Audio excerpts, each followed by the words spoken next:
भेटायचंय का? बोल बोल ना. बघ, नाही भेटायचंय तिला तुझ्या त्या अशोक माजगावकरला. आता पुन्हा जर या भागात दिसलीस तर स्वतःच्या पायाने माघारी जाणार नाहीस. ध्यानात ठेवायचं. चल ठेव. भैरवी भैरवी काय चाललंय? तू चाल इथून. तू चाल भैरवी चाल. ए चल. ए चल ना. चल.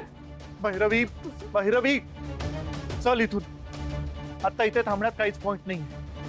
चल तू.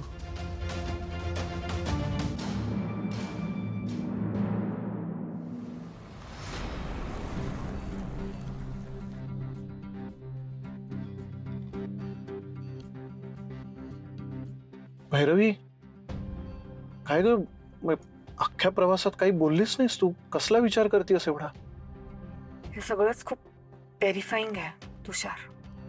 त्या माणसाने आत्याचा हात धरला होता तेव्हा लिटरली थरथरत होत्या रे त्या. मी म्हटलं नव्हतं आत्या जे काही वागतायत त्यामागे फक्त राग नाहीये, काहीतरी वेगळं कारण आहे. नाही, याचा अर्थ तो माणूस आत्याला फक्त धाकात ठेवत नाहीये, बहुतेक त्यांना टॉर्चर सुद्धा करतोय. भैरवी तो माणूस अत्यंत डेंजरस आहे. तू प्लीज प्लीज त्या माणसाला एकटं भेटायला जाऊ नकोस. मग काय करू मी तुषार? कसं सोडवू त्यांना या सगळ्यातून? मला वाटतं तू एकदा अशोक काकांशी बोलून बघ ना.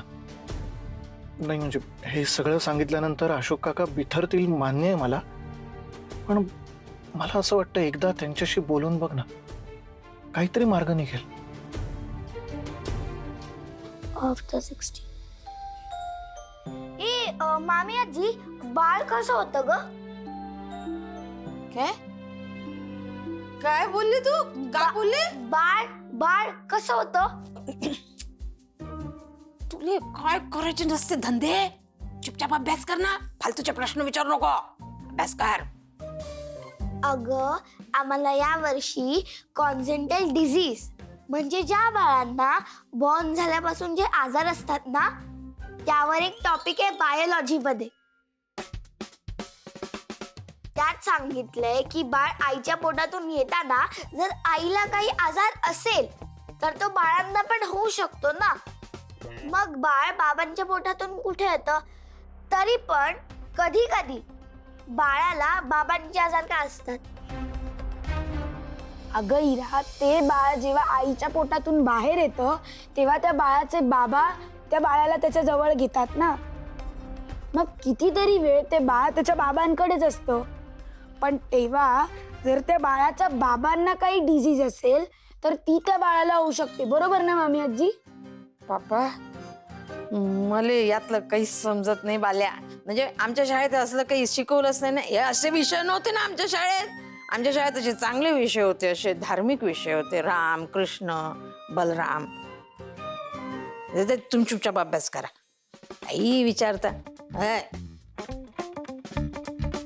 संयमीताई बरं झाली तू आलीस इकडे. मला एक इम्पॉर्टंट क्वेश्चन आहे तुला. ऐक, ते सगळं जाऊ दे, ते नंतर विचारा. माझ्या इम्पॉर्टंट प्रश्नाचं उत्तर द्या. भैरवी माऊ कुठे आहे? ते सुनबाई त्या निलिमा ताईले शोधायला गेली. व्हॉट? पण आजोबा जाणार होते ना तिला शोधायला. हा ना. म्हणजे भैरवी माऊ त्यांना शोधायचा प्रयत्न करते is a very good thing, but यामुळे आमच्या बिझनेसचा इम्पॉर्टंट वेळ वाया चाललाय.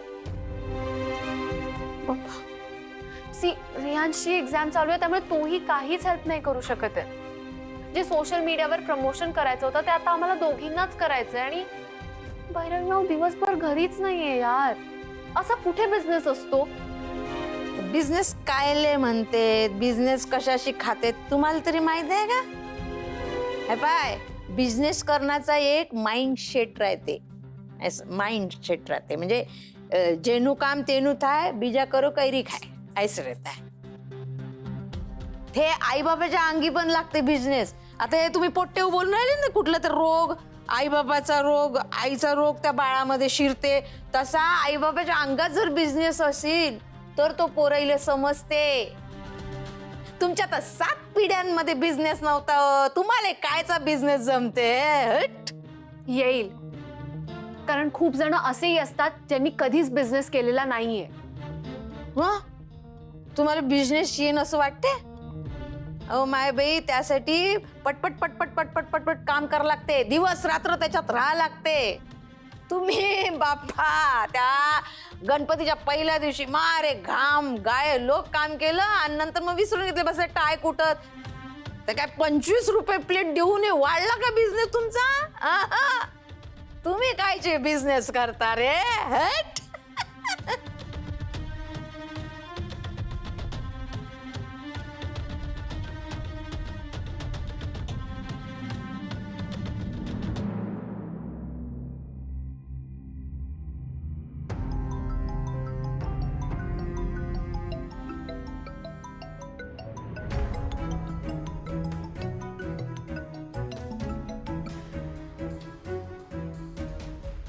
हॅलो. अरे अनिश, जय श्री कृष्ण. हा सेवानी साहेब बोला. अरे अनिश, ते तुला पैसे भेटले काय? हो साहेब मिळाले. आता एक काम कर, ते मी सांगतो ना त्या ब्रोकरकडे जा आणि त्याला ते पैसे देऊन ये. हा? अरे तो आपलाच माणूस आहे, ते पैसे त्याला दे. आणि एक काम कर, आपण मार्केटमध्ये जो नवा फ्लॅट आलेला आहे ना तो बुक करून ठेव. म्हणजे कसं आहे, आपलाच फ्लॅट आपल्याचकडे राहील. मग नंतर आपण तो चढ्या भावाने विकू काय. अरे तुला समजते ना मी काय बोलते ते? हो साहेब, पण ते पैसे. अरे तेच पैसे तू डाऊन पेमेंट म्हणून घेतले ना, तेच पैसे त्या ब्रोकरला जाऊन दे. आणि मी तुला ॲड्रेस सेंड करते, त्या ॲड्रेसवर जाऊन त्याला देऊन ये. ठीक आहे, चल मी ठेवते. साहेब साहेब ऐकून घ्या ना साहेब. हॅलो.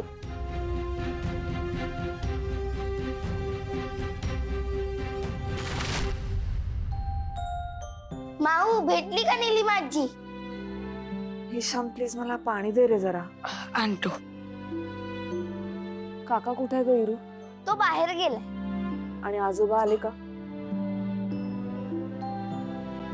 तू दिवसभर घरी नव्हतीस ना? हो. हो प्लीज, असं नको ना करूस. अगं ताई, आता निलिमा आजीला समजवायला तिला भेटावंच लागणार ना. आणि आपल्या बिझनेसचं काय, त्याचं काय करणार आहोत आपण? करूया. कधी? तू म्हणाली होतीस ना तुम्हाला हेल्प करणार आहेस, मग का तू हेल्प करत नाहीस? मी किती गोष्टी एकटीच करू. एकटी कुठेस तू बाळा? रियांश आहे ना तुझ्यासोबत. मग रियांशी ना एक्झाम चालू आहे, मी त्यालाही फोर्स नाही करू शकत. अगं पण तुला मदत करायला काय प्रॉब्लेम आहे? हो समा, मी सगळं करेन, थोडा वेळ दे ना मला. मग तू आता काही जॉबही करत नाहीयेस, दिवसभर घरीच असतेस, तर मग काय प्रॉब्लेम आहे तुला मदत करायला? काय टोन आहे समा? मी काय फिरायला किंवा शॉपिंग करायला गेले नव्हते. आजोबांच्या बहिणीला शोधायला गेले होते. आजोबा शोधतील ना तिला. माऊ, तू हे सगळं आता बंद कर आणि आपल्या बिझनेसकडे लक्ष दे, कारण ह्याच्यामुळे काय होतं माहितीये, माझं टॅलेंट वेस्ट जातंय. आपल्याला बिझनेस करायचा ना, आपण अजून काही स्टार्ट नाही केलंय.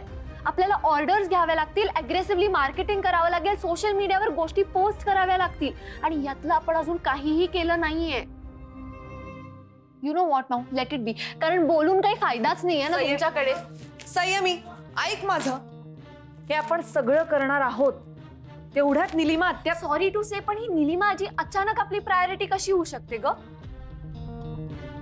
आपण साधं ओळखत सुद्धा नाही होत तिला. आणि let me tell you one thing, माझ्या पॅशन पुढे मला ती महत्वाची नाही वाटत. हो, पण बाबांसाठी आहेत त्या महत्वाच्या. समा, एक गोष्ट लक्षात ठेव, प्रत्येक वेळेला तुला हवं तसं सगळं नाही होणार आहे. कधीतरी दुसऱ्यांचाही विचार करावा लागेल तुला. Now you are not getting your just, म्हणजे मला खरंच कळत नाही. काम डाऊन, नको चिडचिड करू सुगाच. हे बघ समा, बिझनेस मध्ये आत्ता मनात आलं आणि उद्या झालं असं नाही होत. आपल्याला खूप फंडिंगची, इन्व्हेस्टमेंटची गरज आहे. त्याचा आपण विचार करावा लागेल, कळतंय का तुला? आणि एवढ्या डिस्ट्रॅक्शन मध्ये आपण कसं करणार आहोत सगळं? नाऊ यू नो व्हॉट, आता मलाही असंच वाटायला लागलं की आपल्याला हे बिझनेस वगैरे काही पॉसिबलच नाहीये. अगं समा,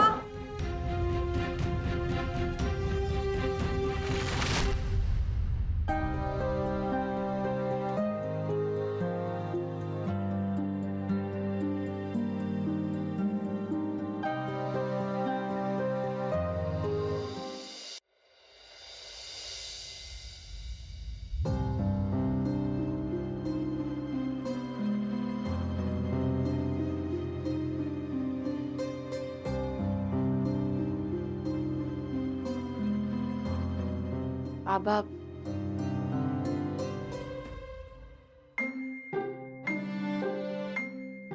मग अशी इरा आणि ईशान समोर होते म्हणून मी गप्प बसलो, पण वेळी संयमीचे कान धरायला पाहिजेत.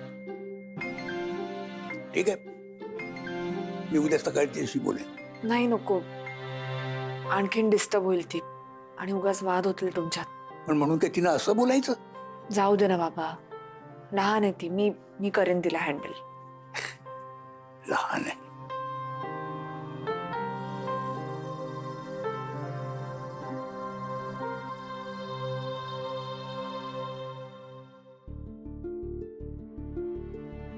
खरं तर मला तुमच्याशी वेगळ्या विषयावर बोलायचंय. बोल. मी निलिमा आत्यांशी बोलले. नीलू बोलली तिच्याशी? नाही, खरं तर त्या बोलल्या असत्या माझ्याशी, पण तेवढ्यात त्यांचे मिस्टर आले आणि तो अतिशय विचित्र माणूस वाटला मला बाबा. विचित्रच माणूस आहे. आणि हे मी नीलूला कानी कपाळी ओरडून सांगत होतो, पण तिनं माझं ऐकलं नाही. त्यावेळी 1,00,000 वेळा तरी माझ्या मनात विचार आला असेल की तिने जर माझं ऐकलं असतं तर आज. मग आता काय करायचं बाबा? काय करणार? तिला तर आपल्याला भेटायचंच नसेल तर तसं नाहीये बाबा. त्या नक्की भेटतील, पण त्यांचे मिस्टर. मी परत जाऊ का तिच्याकडं? नको तो माणूस. आपण पोलीस कंप्लेंट करूयात का बाबा? कोणाबद्दल?